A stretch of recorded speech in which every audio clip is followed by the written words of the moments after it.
Welcome back to Coffee and Conversation. So, for all you Audie fans, he is kind of sort of asleep in the bedroom. He had a very busy morning. He had to wake me up. He had to beg for food. He had to beg for water from the bathroom. Very specifically, that's become his new place to drink water, no longer in the kitchen. Then he had to beg for cuddle.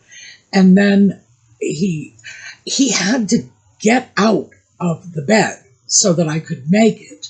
And now he's back in the bed again.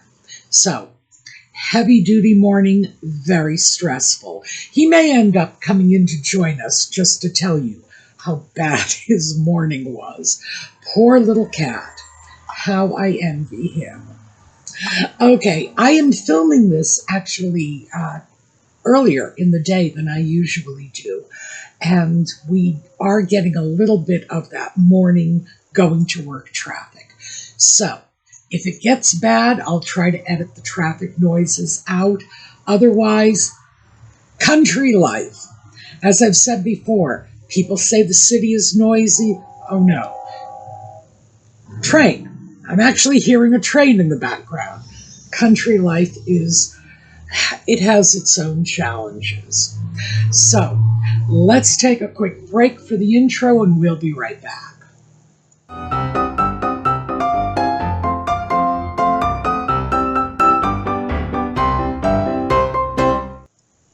So I thought we would talk about consumer debt.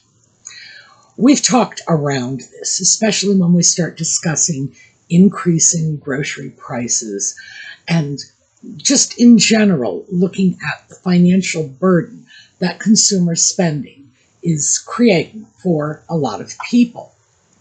But I thought we would get into some overall debt statistics, just general information. What do the baby boomers owe, for example, compared to Gen Z or the millennials? How much is owed and by whom? Just a general sort of lay of the land. And yes, it is going to be somewhat number heavy because I do want to share the information on average consumer debt with you, just so that we can get a sense of what's going on out there. But hopefully, we will move away from the heavy-duty numbers very quickly. Nevertheless, I do think it's important. Now, I am looking at the United States. I know that not all of our viewers are from the U.S., so please forgive me for not getting into specifics in your countries. But one of the issues I face with this, and I can believe me, I can do the research. I enjoy doing the research. I can do the research on other countries, but there are factors that are unique. For example, I know, digression, but I'm going to give it to you anyway. When you start to look at debt in the United Kingdom, you have to look at the fact that the United Kingdom baby boomer generation was born in the chaos of, London being bombed. This is what they grew up with. They grew up with the rubble of the Blitz. That is going to have an impact.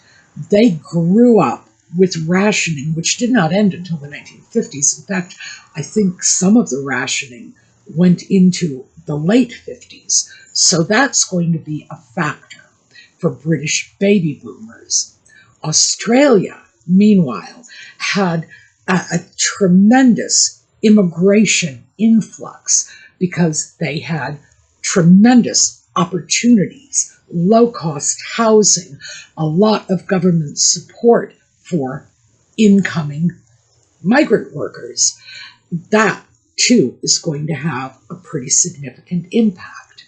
So, because different countries have different issues that contribute to where they are today, I'm just going to start with the U.S. And if you have an interest in going into debt ratios in other countries, just let me know in the comments. Like I say, I love the research, and I do have a great interest in how different countries, especially in the Anglosphere, how we have evolved to where we are today. We've mostly gotten to roughly the same point, but we've come here by very different roads. So let's start with looking at how much is owed and by which generation, just for that breakdown. So let's start off with Gen Z. Now, the oldest members of this generation are 30. So this is the under 30 group. It's unusual, at least in my experience, to look at a group of people so young and look at the amount of consumer debt they have accumulated. So Gen Z, on average, and this is per person, owes $34,328. So $34,000 per person, and they are under 30. They are just barely getting out of school, getting into the workforce. And keep in mind, when I say 30, that is the oldest of this generation. This figure is including people who are as young as their teens. So, yes. Now, I throw that in, a bit about many of them not even being out of their teens, because if you look at this, you have to question the statistics. Are they looking at the entire generation, a nice section of which is not old enough to get into debt yet? Because we're looking at the U.S. law, you cannot get into debt until you are legally an adult. So the actual numbers could be higher. And I think in a couple of years, we are going to see that as we get stats for Gen Z, and all of them are legally adults and therefore can legally get into debt. It's scary.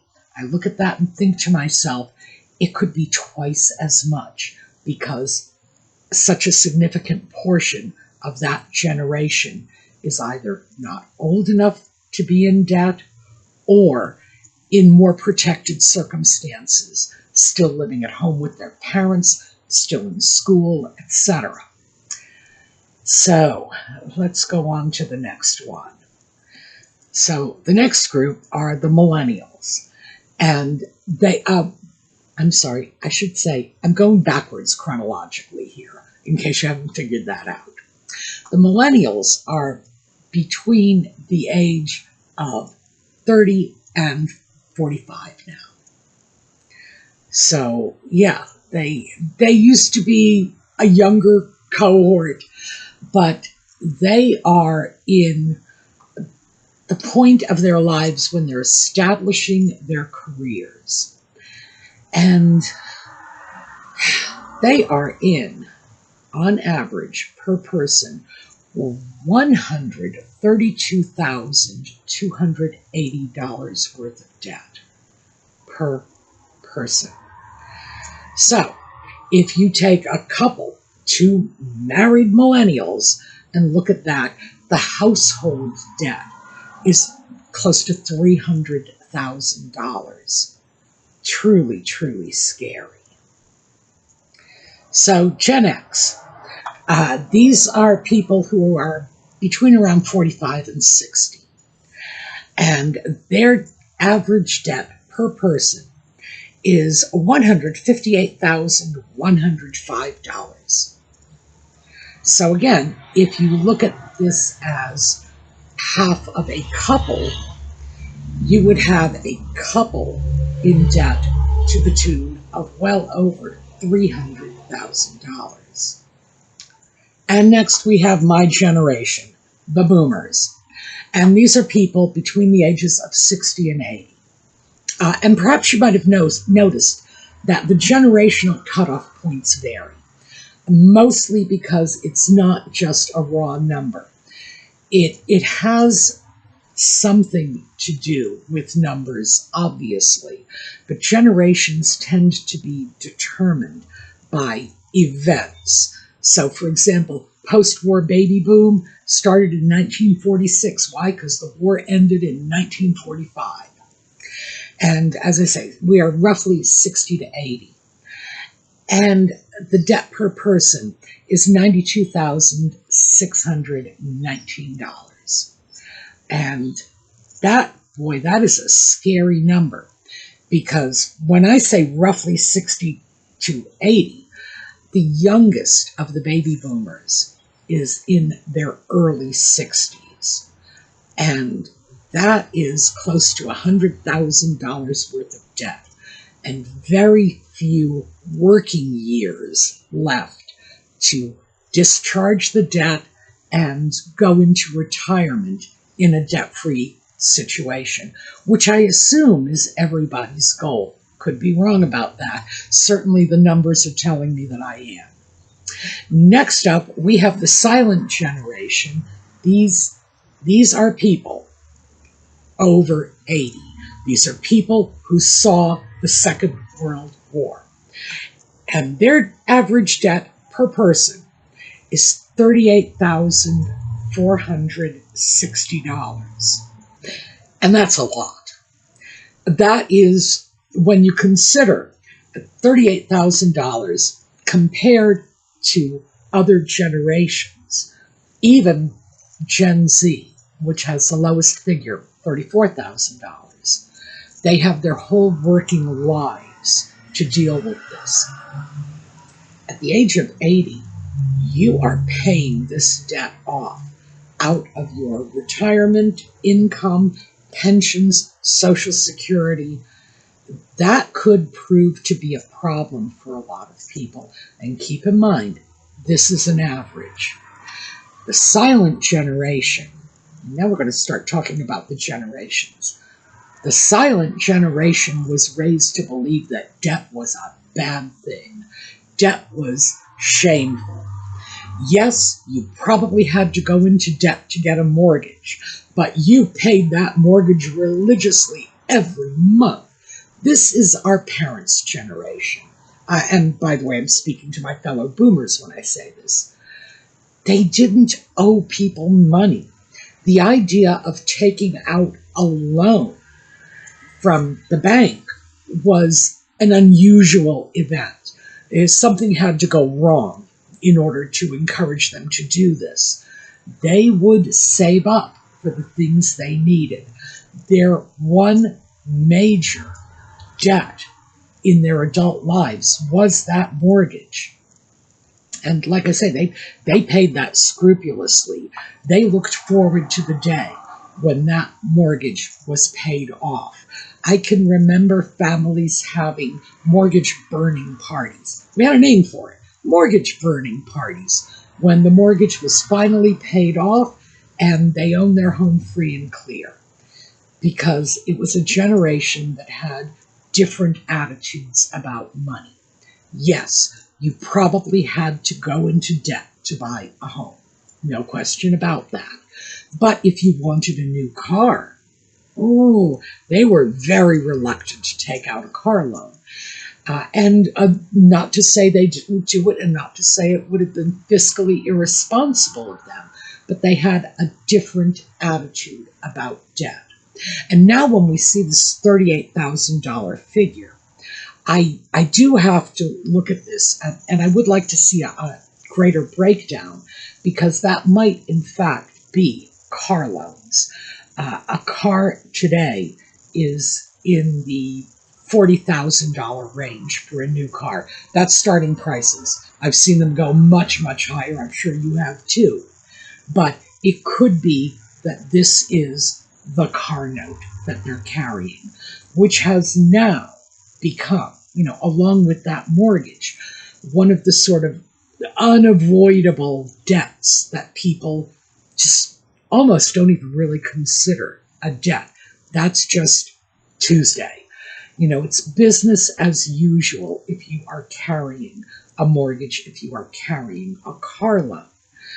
In the generation, the silent generation that raised us, that was still something of a novelty. When we start to look at the boomers, again, a little younger, and less debt than other generations, still at close to $100,000. That is probably being paid off through Social Security payments or retirement payments coming out of that savings that was supposed to cushion your retirement years. That too is troubling. It's almost like debt is becoming a way of life for us. So let's take a look at where the money is going. So let's start with the mortgage.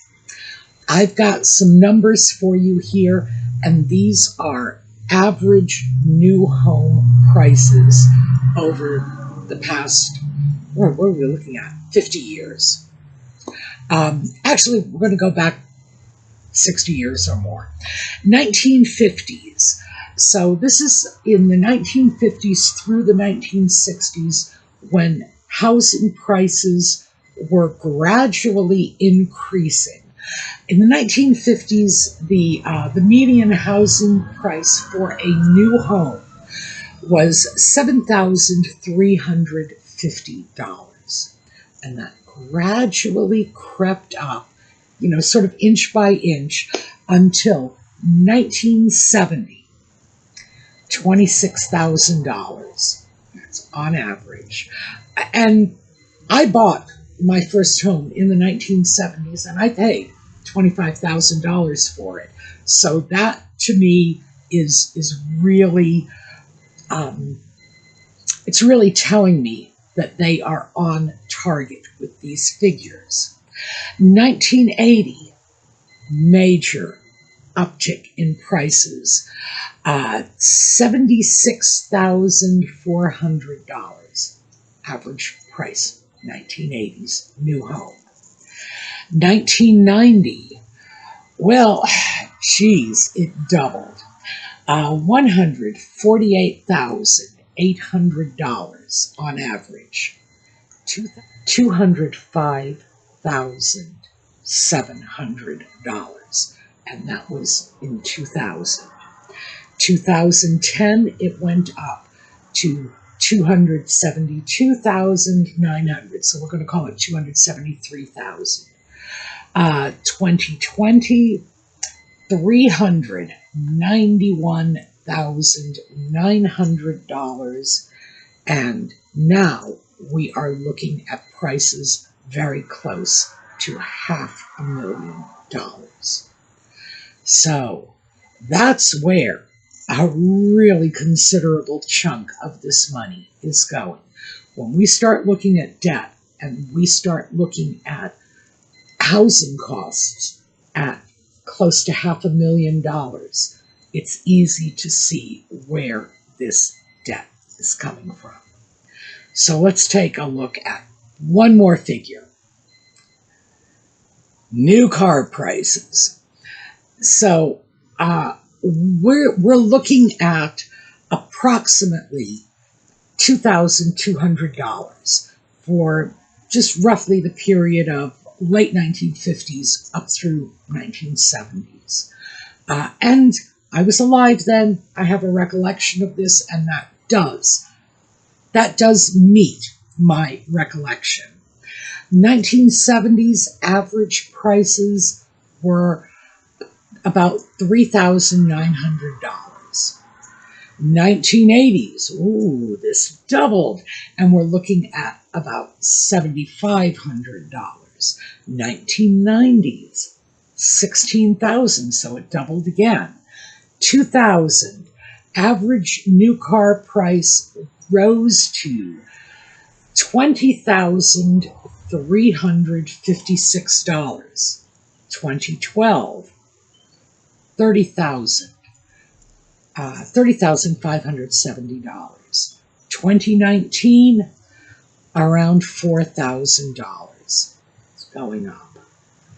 So these are things, housing and car prices, I think, are things that most people consider to be normal, unavoidable debt. If you want to live in the modern society, you have housing prices. You're either going to buy a home or you're going to be renting a home. So you will have housing costs. If you're renting, it's not so much a debt as it is an ongoing monthly expense. However, I think most people are inclined to look at their mortgage the same way they look at their rent. I know when I was starting out in life, going out into the world as a young adult, I certainly did look at it that way myself. That, well, I'm going to pay X number of dollars a month. I'm either going to pay it in rent or I'm going to pay it to a mortgage. Might as well buy a house because at the end of the day, I'll have a house. So I do think we've grown accustomed to living with a certain amount of debt just as the consequence of living in a modern society. And I would have to say that things like housing costs and a vehicle, although fortunately for me, I've never had to deal with a vehicle, I've never driven, and no one's ever going to give me a license, so I don't have to worry about that. It is a significant amount of money. When you look at, I just gave you some figures, right? So a car today, a new car, is somewhere in the range of $40,000 to start with. I already told you, I bought my first house for $25,000 back in the 1970s. So just for some perspective on this, it is a significant chunk of a family's income, and that's not even dealing with the insurance and the maintenance and gas. Oh, gas is expensive. Much more expensive in certain parts of the country than it is in others, but still, I think everybody is, oh yeah. Story from my past, my mother would go into a gas station and fill up her car for $3. If she gave them $5 to fill up her tank, she would get change. I swear this is the truth. So prices are going up, but also, and this is the point that I want to try to make, also our tolerance for debt is going up, corresponding to those prices. Who has $500,000 to put on a house? And so, oh, you got $500,000 just sitting around in your bank account. Gee, I guess I'll go out and buy a house. That's not how it works. When prices go up, we become more tolerant, more inured to the idea that debt is a way of life. We accept it as a given. This is just life in the 21st century. Having a mortgage payment of $3,000, $4,000, $5,000 a month. Very scary. But also, we seem to have lost sight of the old formulas that our parents and grandparents used to control their debt. So I don't want to get too much into this. I'm going to save this for another video, which I will probably do tomorrow. I think that's probably a good segue into how did previous generations manage their debt. But we no longer have these notions of the amount of money I pay for housing every month should be X percentage of my monthly income. It doesn't work for us anymore. Now we look at it in terms of I make X number of dollars and I have to spend Y number of dollars just to get from one month to the next.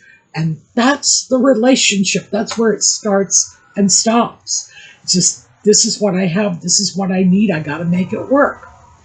And I would have to say that I think is a major problem.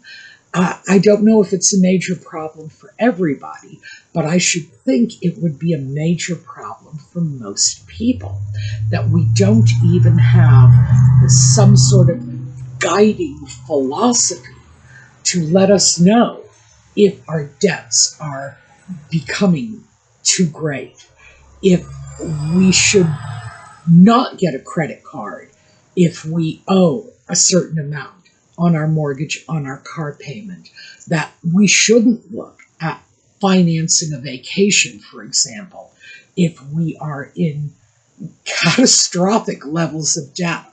And I'm sorry to say this, but I think an average American looking at $150,000 worth of debt, I see that as catastrophic. That is a lot of money to owe.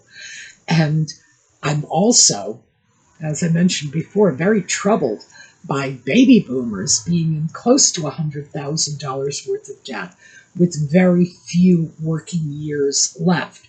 And that is for the youngest of them. Very few working years left to resolve that debt without going into retirement in debt. And given the fact that the silent generation is also in debt, a lot of people are going into retirement in debt. We are, as a society, spending money we don't have. We are buying real tangible things on IOUs, basically. And I think that's something that we should take a serious look at. So, this is where I'm going to leave you off. Loads of statistics, but I don't know about the rest of you. I like knowing where I fit in on the national average. If it's something like debt, I want to see myself below that center point. I do not want to be on the high side of a debt from my generation. Gosh, and my generation's looking at close to 100,000. I want to see that my debt is below 50,000. And I like knowing where I fit in. I find the numbers give me a lot of perspective, and they give me targets.